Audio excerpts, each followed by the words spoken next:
அவை அறிதல் என்னும் தலைப்பின் கீழ் 10 குறளை பார்ப்போம்.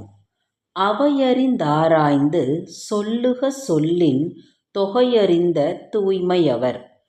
ஒவ்வொரு சொல்லின் தன்மையும் உணர்ந்துள்ள நல்ல அறிஞர்கள் அவையில் கூடியிருப்போரின் தன்மையையும் உணர்ந்து அதற்கேற்ப ஆராய்ந்து பேசுவார்கள்.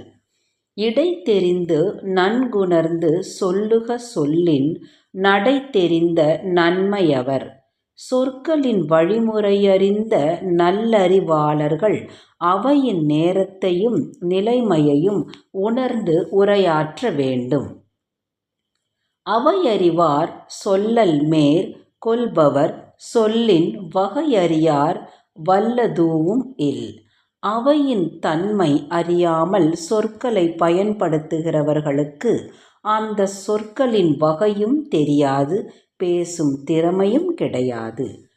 ஒளியார் முன் ஒல்லிய ராதல் வெளியார் முன் வான்சுதை வண்ணங் கொளல்.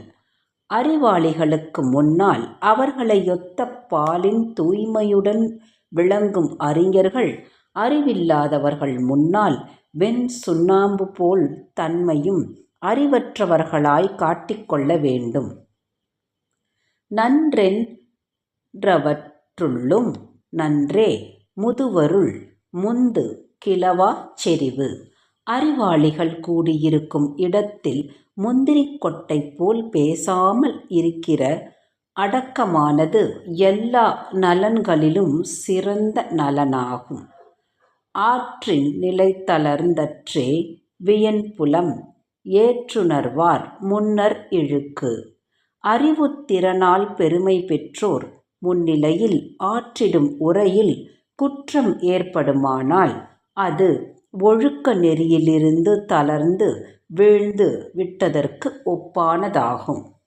கற்றறிந்தார் கல்வி விளங்கும் கசடற சொற்றெறிதல் முன்னர் இழுக்கு.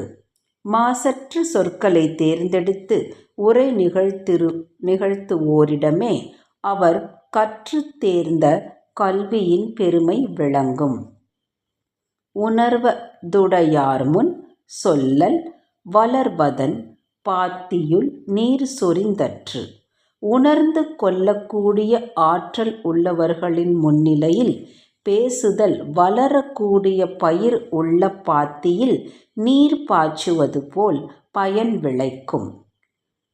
புல்லவையுள் பொச்சாந்தும் சொல்லற்க நல்லவையுள் நன்கு செலச் சொல்லுவார். நல்லோர் நிறைந்த அவையில் மனத்தில் பதியும்படி கருத்துக்களை சொல்லும் வல்லமை பெற்றவர்கள் அறிவற்ற பொல்லாதோர் உள்ள அவையில் அறவே பேசாமல் இருப்பதே நலம்.